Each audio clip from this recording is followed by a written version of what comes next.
I always thought the scariest stories usually begin with a bad decision. A wrong turn on a dark road, a basement door that shouldn't be opened, or an invitation from a stranger. But my story didn't start like that. It began with a necessity, a job, a practical decision that any one of us might have to make. And perhaps that's what makes it the most terrifying. A few years ago, back when I was in college, I came face to face with a harsh reality. Tuition and rent don't pay for themselves. I needed a job, and I needed one immediately. After weeks of searching, I found a classified ad that seemed perfect for a night owl like me.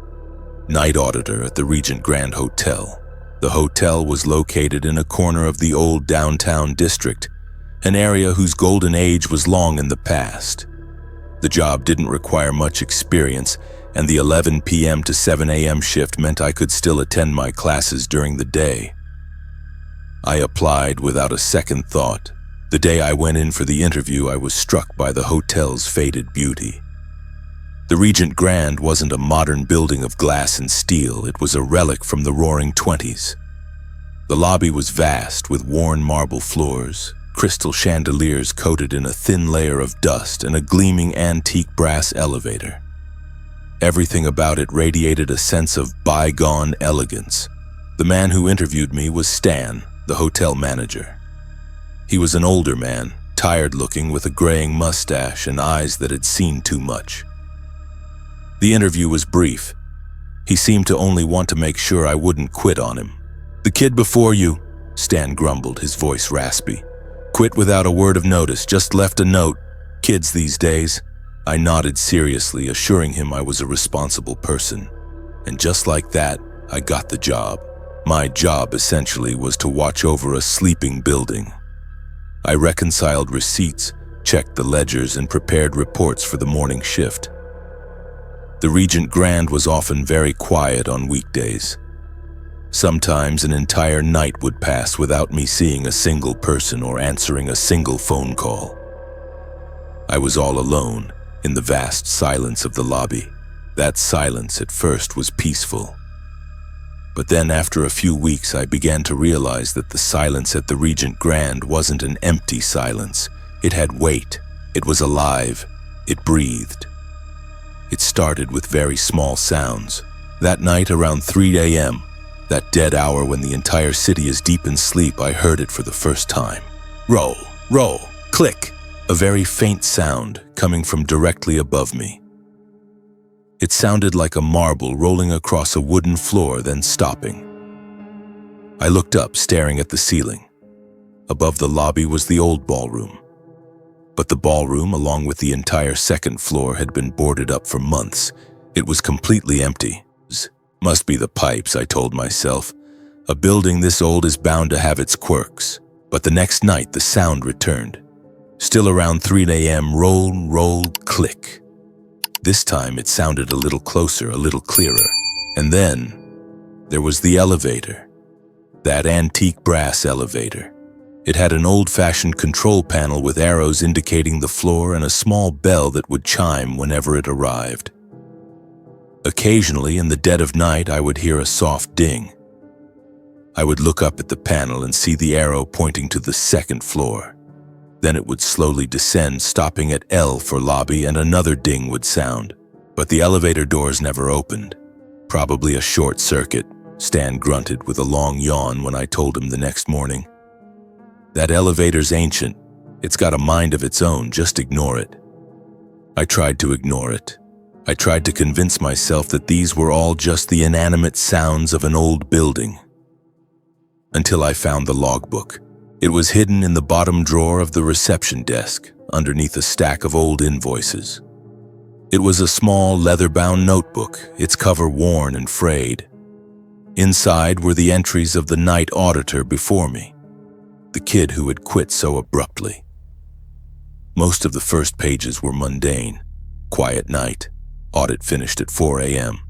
Guest complained about the AC, but as I flipped to the final pages, the handwriting became messy, rushed as if written in fear. August 15th. Heard that sound again. It's right above me. August 17th. The rolling sound. Every night now, it feels closer. August 18th. The elevator. It came down again. It knows I'm here.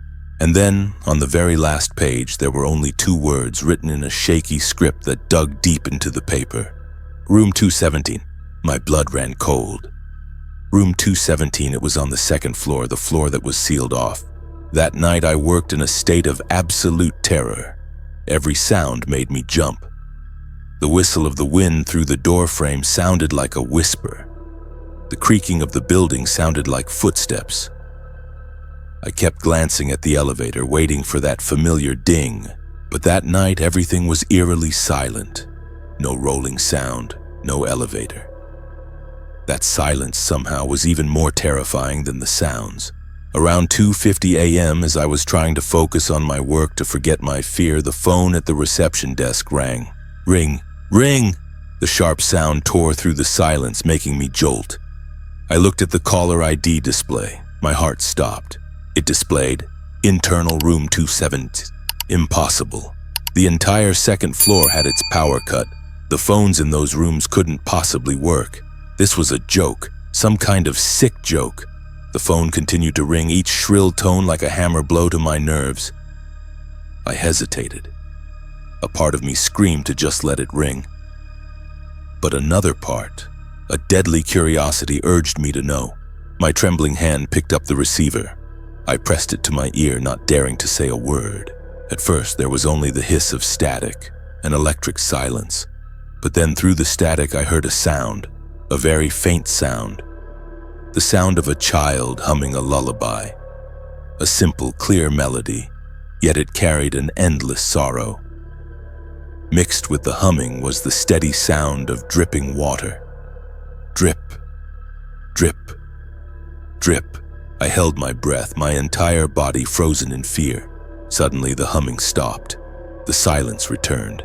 And then a whisper came through the receiver, so clear and crisp it was as if someone was standing right beside me. "Mr. Cho, can you bring me a glass of water?" Ding. At that exact moment, the elevator bell chimed. I looked up in horror. The arrow on the control panel was pointing down.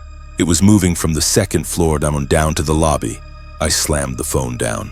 I stared at the gleaming brass elevator doors, watching the number on the display slowly change. 2. Ding. The elevator had arrived. A dead silence fell over the lobby, and then with a soft creak, the elevator doors began to slowly slide open. I didn't scream. I didn't run.